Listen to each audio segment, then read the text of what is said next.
तो hello guys, आज मैं बात करने वाला हूँ एक न्यू मूवी के रिव्यू के बारे में। और मैंने इसको अभी जस्ट 15 मिनट पहले खत्म किया, यानी मैं बात करने वाला हूँ हेड्स ऑफ स्टेट मूवी के बारे में। और अगर मैं इसकी स्टार कास्ट के बारे में बात करूँ, इसके अंदर होने वाले हैं जॉन सेना, इड्रिस इल्बा, प्रियंका चोपड़ा। जो इसके अंदर लाइक इड्रिस इल्बा होते हैं वो सैम क्लार्क होते हैं, और वो अपने यूके के यानी वो अपने इंग्लैंड के प्राइम मिनिस्टर होते हैं। साथ में अपने वो एक्स कमांडो रह चुके जिन्होंने अपनी आर्मी में सर्व किया है।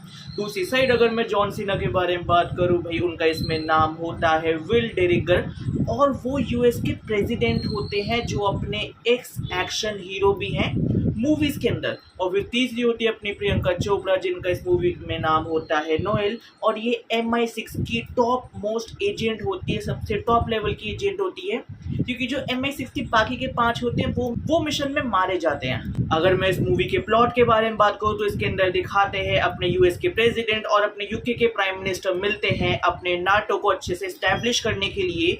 बट बेसिकली इनके थॉट्स आपस में बिल्कुल भी मैच नहीं करते। उसका मेन रीज़न यही होता है कि अपार्ट फ्रॉम पॉलिटिक्स एक होता है अपने रियल लाइफ हीरो और एक होता है अपना रियल लाइफ हीरो, जिस वजह से इनके काफ़ी सारे कन्फ्लिक्ट्स होते हैं। फिर इसके बाद वो एक ब्लैक है, वाइट है, फिर एक थोड़ी हेकड़ी ज़्यादा झाड़ता है, एक थोड़ा ज़्यादा सड़ू है। अब ये चीज़ कहीं ना कहीं अपने मीडिया को भी दिखती है जब वो ऐसे लाइक साथ में कॉन्फ्रेंस में आते हैं बातचीत करने। और फिर उसके बाद जो उनके मैनेजर्स वगैरह होते हैं वो कहते हैं सर एक काम करो, आप सब यहाँ पे ये नाटो की मीटिंग के लिए आए हुए हो, अब आप यूएस के जो इनका जो पर्सनल एयरफोर्स का जो प्लेन है उसके अंदर आप बैठ के चले जाओ। ऐसे ही अपने इड्रिस एल्बा को कहते हैं। इससे हम कह देंगे कि ये दोनों कितने साथ में खुश है, इनका नाटो कितने से अच्छे चल रहा है, तो ऐसे जितने बाकी देश होंगे उनका भी वो सब सॉर्ट हो जाएगा। और अपने पीएस की सुनने के बाद ये दोनों ऐसा ही करते हैं, ये एक फ्लाइट में जाते हैं, फिर उसके बाद जहाँ पे ये एक कैबिन में बैठे होते हैं एंड वहाँ पे ये सोचते हैं कि यार चलो ठीक है, फिर अपने थोड़े एरिया ऑफ कन्फ्लिक्ट सॉल्व कर रहे होते हैं, बट वो और बढ़ रहे होते हैं। और दूसरी साइड दिखाते हैं अपने यूएस के एयरफोर्स पे अटैक हो जाता है, बट उससे पहले कोई बंदा पहले से प्लेन के अंदर होता है, जिससे इनको एक आइडिया लग जाता है कि कोई ना कोई इम्पोस्टर तो यहीं पे आ चुका है। फिर उसके बाद वो सारी इन्फॉर्मेशन देता है, उनके प्लेन पे अटैक होता है, प्लेन क्रैश होता है, नीचे इनको अपनी इमरजेंसी लैंडिंग करनी पड़ती है पैराशूट से कूद के, बट जो अपना प्लेन होता है एयरफोर्स वो क्रैश हो जाता है, जिसकी वजह से अपने नाटो के बाकी के जितने भी लोग होते हैं और जो अपनी यूएस की जो गवर्नमेंट होती है वो अपने वाइस प्रेसिडेंट को फिर प्रेसिडेंट बना देती है। और पूरी गवर्नमेंट को, हर किसी इंसान को ये लगता है भाई ये दोनों तो मर चुके हैं, ये दोनों जिंदा होते हैं। फिर उसके बाद इनका स्ट्रगल दिखाते हैं कि भाई अपने पॉलिटिकल पावर में तो ये इतने अच्छे से जी रहे हैं, बट एक्चुअल में ग्राउंड लेवल पे लोग इनके बारे में क्या सोचते हैं। फिर जब वो अपना डायलॉग भी आता है कि अमेरिकन को सिर्फ अमेरिकन प्यार करते हैं, तो वो चीज़ दिखती है, लोग अमेरिकन को प्यार नहीं करते, लोग अमेरिका की पावर को प्यार करते हैं। फिर उसके बाद जब वहां से बच के आगे जा रहे होते हैं, उसके बाद उसी लेडी से हेल्प लेते हुए वो अपने ब्राजील के बॉर्डर्स को क्रॉस कर लेते हैं। फिर वो आगे पहुंच जाते हैं और वो वहां पे पहुंच जाते हैं जैक स्क्विड के पास, यानी अपने जो द बॉयज में जो अपने सनशाइन शाइन लाइट का जो बॉयफ्रेंड होता है, और वो बताता है कि एक सेफ बंकर है। और इतने में दिखाते हैं कि जिन लोगों ने उन पे हमला किया था अपने प्रेसिडेंट और प्राइम मिनिस्टर पे, तो जैसे उन्होंने अपने यहाँ पे एंट्री ली, एक कैमरे में वो रिकॉर्ड हो गए और जितने भी कैमरे उन्होंने सारे हैक कर रखे हैं, जिस वजह से वहाँ पे वो अटैक करने आते हैं। और भाई वहाँ पे जो अपना जैक स्पीड होता है वो खुद की जान दे देता है, बट वो उन दोनों को बचा लेता है। वो वहाँ से जैसे अपने बाहर निकलते हैं सेफ बंकर से, इतने में एंट्री हो जाती है अपने प्रियंका चोपड़ा की। और जैसा कि मैंने स्टार्टिंग में बताया कि भाई अपने प्रियंका चोपड़ा जो MI6 में थी, बाकी 5 लोग मारे जाते हैं, तो अपनी मूवी की स्टार्टिंग बिल्कुल वहीं से दिखाते कि वो एक अपने मिशन पे है, जो उसी ऑर्गेनाइजेशन को पकड़ने का मिशन है, और वही उन पे ऐसे ट्रैप बिछा देते हैं जिसकी वजह से वो लोग मारे जाते हैं। प्रियंका चोपड़ा बाय कोइंसिडेंस बच जाती है, फिर वो यहाँ पे आती है।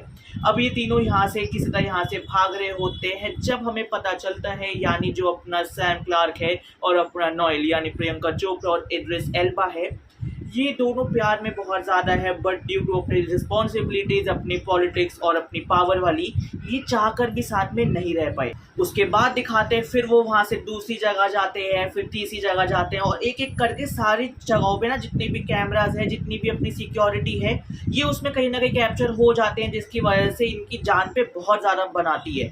और इसके बीच में इनको ये भी पता लगाना होता है कि यार ये एक्चुअल में कर कौन रहा है, ये कोई अमेरिका का बंदा है, यूनाइटेड किंगडम का बंदा है। फिर उसके बाद अपने बचते बचाते जब इनका दिमाग खराब हो जाता है कि यार ये हमारे पीछे है कौन, तब उनको पता लगता है कि अच्छा ये तो अपने प्राइम मिनिस्टर की पर्सनल असिस्टेंट है। फिर उसके बाद जब इन लोग इनके पीछे फिर से पड़ते हैं, फिर उसके बाद ये जब वहाँ से जा रहे होते हैं तो ये अलग हो जाते हैं, सैम अलग, अपना नोएल और विल यहाँ से अलग हो जाते हैं। और फिर उसके बाद वहाँ पे अपने प्रेसिडेंट कॉल करते हैं अपनी पर्सनल असिस्टेंट को, यार तुम्हें पता है हम इस लोकेशन पे, और एक काम करो नाटो थोड़ी देर में स्टार्ट होने वाला है और मैं नहीं चाहता कि वहाँ पे अपने जितने भी सारे देश हमारे साथ नाटो में जुड़े हुए हैं वो हम दोनों की मरने की न्यूज़ सुनने के बाद ये नाटो का समझौता तोड़ दे, तो तुम यहाँ पे कार भेज दो। इतने में दिखाते हैं अपने अमेरिका की कार आती है, ये दोनों उसके अंदर बैठते हैं और अंदर उन्हीं का एक आदमी होता है। वो कहता है तो स्वागत नहीं करोगे हमारा, और तब इनको पता लगता है पूरा प्लान जब वो उससे बात करते हैं कि एक्चुअल में जो अपने प्रेसिडेंट की पर्सनल असिस्टेंट है वो मिली हुई है, बट वो अपने प्राइम मिनिस्टर की पर्सनल असिस्टेंट का डेटा यूज कर रही थी। और फिर उसके बाद जैसे ही दोनों मरने वाले होते हैं वहां पे अपने सैम की एंट्री हो जाती है अपने फायर ब्रिगेड की गाड़ी में। फिर उसके बाद ये तीनों फिर से बचते बचाते अपने वो कूल एक्शन सीन्स को शूट करते हुए विद कॉमेडी ये तीनों पहुंच जाते हैं अपने जहाँ पे नाटो की मीटिंग हो रही होती है, वहां पे ये सच बोलते हैं। अब जो ऑर्गेनाइजेशन इनके पीछे पड़ी हुई थी इनको मारने के लिए और अपने नाटो को तोड़ने के लिए, उसका मेन रीज़न यही था कि यार मुझे वर्ल्ड वॉर 3 स्टार्ट करना है। अगर कोई भी कंट्री किसी भी कंट्री का साथ नहीं देगी तो हम किसी भी एक पर्टिकुलर कंट्री को अटैक करके ऐसे कर करके हम बाकी कंट्रीज पे इजीली हमला कर सकते हैं।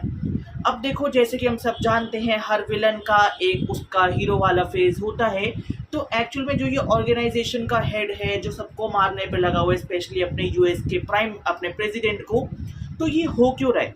फिर उसके बाद जो अपनी प्रियंका चोपड़ा होती है वो बताती है कि जो ये जो था तो ये पहले से बहुत बेकार आदमी था, बुरा आदमी था, पर जो उसका बेटा था वो एक साइंटिस्ट था, वो बहुत अच्छा था और उसने कुछ नाम लिया था धातु का जो मुझे याद नहीं है, तो उसने वो अपने बेटे के लिए ऑर्डर करवाया क्योंकि इसका जो बेटा साइंटिस्ट था उसको अपनी रिसर्च के लिए वो कंप्लीट करना था।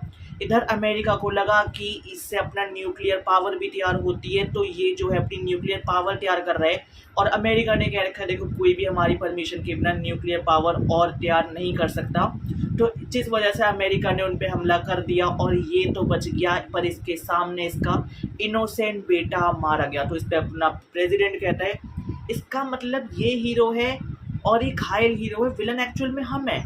फिर उसके बाद वहाँ पे लड़ते लड़ते दिखाते हैं कि भाई जो अपना हीरो होता है वो भी लड़ रहा है, जो अपना कमांडो है वो भी लड़ रहा है, और ये सब मिलके लड़ते हैं और बिल्कुल एंड में जीत जाते हैं। बस यही अपनी मूवी है। और अगर मैं इस मूवी के जॉनर के बारे में बात करूँ, ये मूवी होने वाली है एक्शन कॉमेडी में। इसके अंदर बात बात पे एक्शन है, बात बात पे कॉमेडी है। जहाँ तुम्हें लगेगा कि अच्छा कॉमेडी चल रही है एक्शन आ जाएगा, जहाँ तुम्हें लगेगा एक्शन चल रहा है वहाँ कॉमेडी आ जाएगी।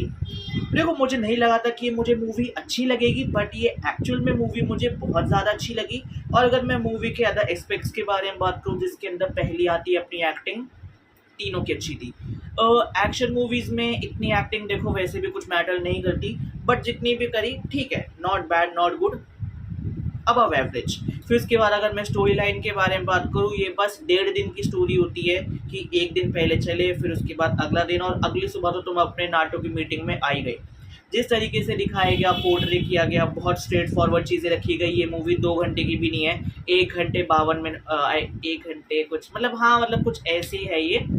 तो दिखता है कि भाई तुमने बहुत लिमिटेड चीज़ें रखी, बिल्कुल cut to cut end to end रखी, मूवी को बोरिंग नहीं होने दिया। मूवी के वही मैं बात करने वाला हूँ, डायरेक्टर, डीओपी और एडिटर, जिस तरीके से वो कैमरा एंगल, शॉट्स, वीएफएक्स का यूज़ किया, वो सारे बिल्कुल परफेक्ट है। मुझे एक एक सीन इतना अच्छे से दिखाया कि अगर गोली लग रही है तो अब हम गोली के 3 एंगल देखेंगे, जिसने गोली चलाई उसके पीओवी से देखेंगे, जिस पे गोली चलने वाली है उसके पीओवी से देखेंगे, और जो इन दोनों को मरते मारते हुए देख रहा है उसके पीओवी से देखेंगे। तो overall it's a good movie, तुम उसको चेक कर सकते हो, ये अमेजॉन प्राइम पे है, 2 जुलाई को आ चुकी है, जाके चेकआउट करना। तो गाइज ये था मेरा heads of the state movie पे रिव्यू। और अगर तुमने ये मूवी देख लिया तो तुम बताओ तुम्हें मूवी कैसी लगी। नहीं देखी तो जाके देखो, अच्छी मूवी है। और देख लिया तुम्हें लग रहा है मैंने कुछ मिस कर दिया तो मुझे कमेंट्स में बता दो। और अगर देखी तुम्हें इतना आइडिया नहीं लगा, मेरे से तुम्हें और ज़्यादा आइडिया लगा, तो मुझे प्यार बांटो। बाकी जल्द मिलते हैं एक नई वीडियो के साथ। Good bye guys.